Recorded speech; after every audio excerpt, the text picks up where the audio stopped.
2 घंटा घुमाया के बाद में फोन नहीं किया। पास काम कर रहा था, उसने नहीं बताया, उसको बताना चाहिए था। कंप्लेंट थाने ले गए थे, वो हमारी बड़ी मुश्किल से कंप्लेंट दर्ज की है। अभी तक हमारी कोई एफआईआर नहीं हुई है और कोई एक्शन नहीं हुआ है।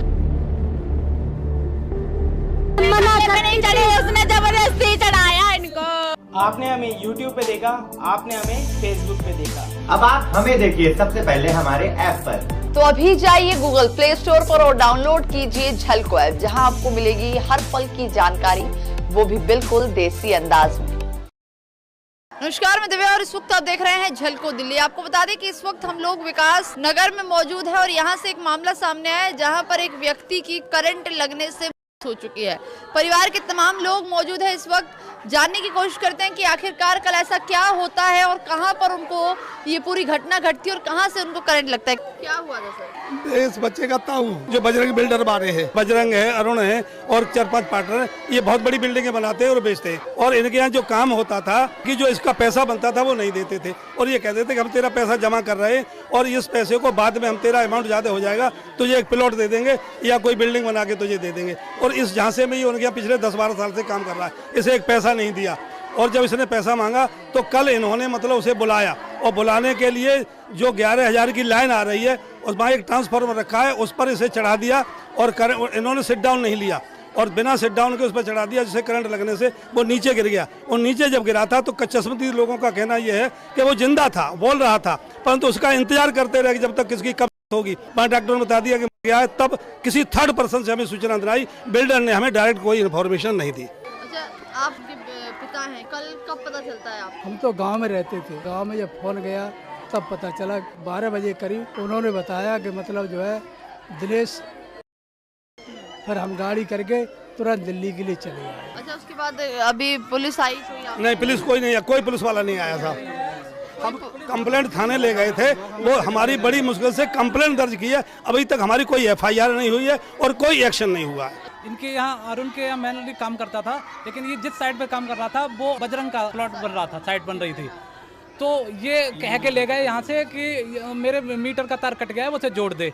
लेकिन वहाँ पे हमें चश्मदीदों ने जो सामने से बताया कि ये प्लास्टर कर रहे थे, उस पर पन्नी लगवा रहे थे, जबकि वहाँ पे 11,000 का वोल्टेज था। उन्होंने जानबूझ के उसको चढ़ा दिया और ये वहाँ पे शायद वो बता रहे हैं कि ये मालिक वहाँ पे खड़ा था नीचे और उसके बाद ये फरार हो गए। अच्छा, दिनेश जी की पत्नी है आप, कब पता चलता है आपको ये सब हुआ है?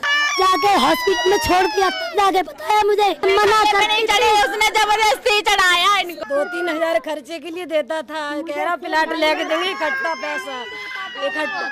हाँ, महीने में बस। जिस घर में रहती है वो किराए का घर है आपका? हाँ, किराए का है। उसने फोन क्यों नहीं किया हमारे पास? हम सारे लोग पहुँचते, 2 मिनट में पहुँच जाते, भाग के जाते। तो पैदल का 5 मिनट का रास्ता था।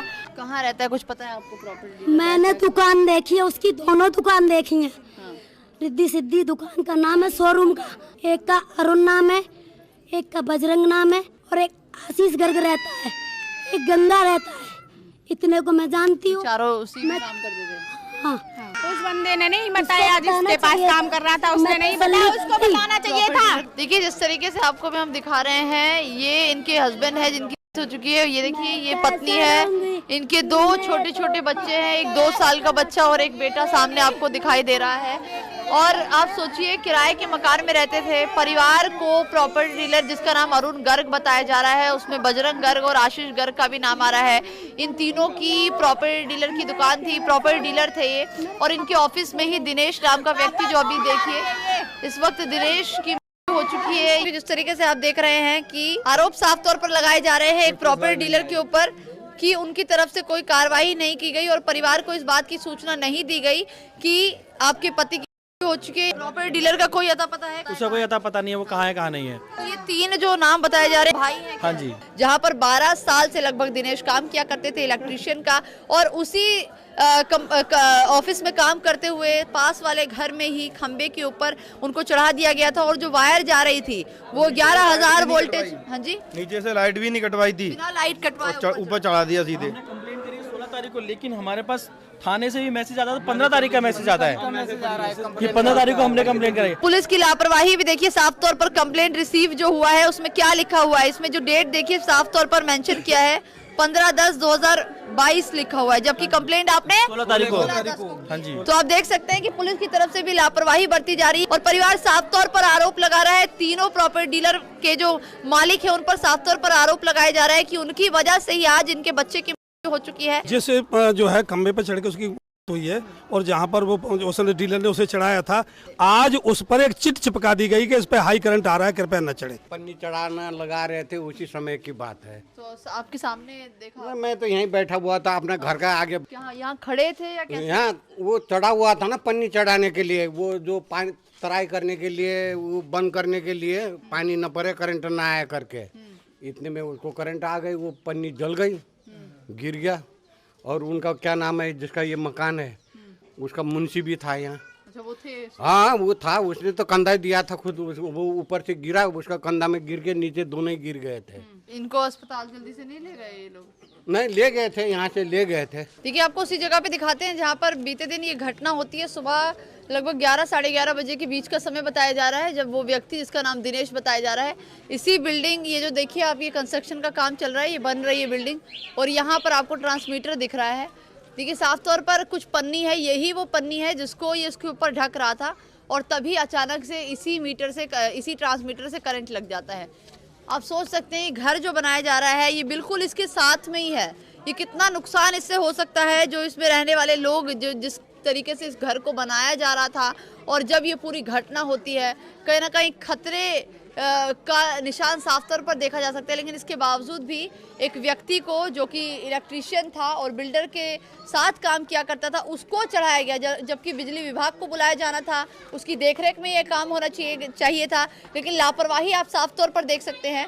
अब जाकर बिजली विभाग की तरफ से यहाँ पर एक स्टिकर लगाया गया है इस घर पर कि अनऑथराइज्ड है, बालकनी एक्स्ट्रा निकाली गई है, और साथ में ये मीटर होने की वजह से यहाँ पर स्टिकर लगाया, जो नोटिस है वो चिपकाया गया था। फिलहाल उसको फाड़ दिया गया है, लेकिन उसका कुछ भाग हमारे पास है जिसमें लिखा है कि कमिश्नर ऑफ पुलिस को इसके लिए एक्शन के लिए भेजा गया है लेटर। कमिश्नर को भेजा गया है, साउथ एमसीडी को, साथ में डिप्टी कमिश्नर को, और एसडीएम को, एसएचओ को, और इलेक्ट्रिक जो इंस्पेक्टर है उनको भी भेजा गया है। ये नोटिस अब जाकर भेजा गया है जब एक व्यक्ति की हो चुकी है। आप देखिए इस इलाके में बहुत सारी जगह है जहां पर 11,000 वोल्ट की इसी तरीके से ट्रांसमीटर जा रहा है, और इसमें से इतना ज़्यादा करंट जाता है। और आप देखिए तार जो है, बहुत सारी तार है जिसके ऊपर जो कवर है वो नहीं लगाया गया है। तो लापरवाही साफ तौर पर आप देख सकते हैं। बीएसईएस की भी लापरवाही है, बिजली विभाग की साफ तौर पर बहुत बड़ी लापरवाही है कि इलाके में इतने बड़े बड़े ट्रांसमीटर लगाया गया है लेकिन उसको कवर नहीं किया गया है। और जब आसपास के लोग अपना कंस्ट्रक्शन का काम, अपना घर का निर्माण करते हैं, तो ये पूरा पोल जो है वो बीच में आता है। लेकिन इस घर को आप देखेंगे तो एक्स्ट्रा छज्जा भी है, काफी ज्यादा निकाला गया है। देखिए इस इलाके में पूरी तरफ देखेंगे तो हर किसी के घर के बाहर ऐसे बड़े बड़े खंबे हैं। इलाके के एसएचओ को भी इस बात की जानकारी होनी चाहिए, साथ में बिजली विभाग को होनी चाहिए, कमिश्नर को होनी चाहिए, डिप्टी कमिश्नर को होनी चाहिए। देखिए आपको दिखाते हैं, हम उसी जगह पर खड़े हैं जहां पर प्रॉपर्टी डीलर का ये शॉप है। ये देखिए रिद्धि सिद्धि के नाम से यहाँ पर ही प्रॉपर्टी डीलर की ऑफिस था और इसके अंदर काम किया जाता था। और ऊपर अगर आप देखेंगे तो ये फ्लोर है जहाँ पर ये लोग रहा करते थे, मतलब अंदर घर है और आगे की तरफ ऑफिस खोला गया था। दिनेश यही काम करते थे। दिनेश यही काम करते थे 10-12 साल। इसको वहाँ लेकर गए थे काम? हाँ, वहाँ बुलाया गया था। तो अभी ये तीनों कहाँ है, कुछ पता है? कुछ नहीं पता है, कल से ताला लगा हुआ है।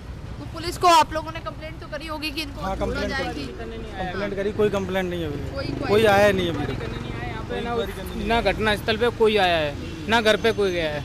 यहाँ पर कहीं ना कहीं कार्रवाई होनी चाहिए एमसीडी के अधिकारियों के खिलाफ भी, डिप्टी कमिश्नर के खिलाफ भी, कमिश्नर के खिलाफ भी, और साथ में बीएसईएस के जो बड़े अधिकारी हैं उनके खिलाफ भी कि किसने उनको परमिशन दी कि जो ये खंबे लगाए गए हैं उसके साथ साथ में घर बनाने की इनको परमिशन कहाँ से मिलती है, कहाँ से परमिशन लाते हैं। और एक तो पहली बात ये है कि जनता से पैसे ले लेते हैं, उनको खतरे में डालकर उनको घर बनाने की परमिशन दे देते हैं, और कहीं ना कहीं जनता खतरे में होकर अपना घर बनाती है, और ऐसे बहुत सारे लोग हैं जो उसके शिकार हो जाते हैं। और कुछ इसी तरीके से दिनेश के साथ भी हुआ। इस वीडियो के माध्यम से यही कहना है कि इस परिवार को इंसाफ मिले। इतने सारे लोग हैं जो इंसाफ की गुहार लगा रहे हैं। हालांकि अब देखना होगा कि क्या उन बड़े अधिकारियों पर कार्रवाई होगी जो ज्यादा से ज्यादा रिश्वत लेकर इन घरों को बनाने की परमिशन देते जा रहे हैं और ये घर बनते जा रहे हैं। हम यही चाहेंगे कि इस वीडियो को आप ज्यादा से ज्यादा शेयर करें, तो इस वीडियो पे अपनी राय जरूर दीजिएगा और परिवार को इंसाफ मिले, हमारी यही गुजारिश है। कैमरा पर्सन खुशीलाल के साथ मैं दिव्या झलको, दिल्ली।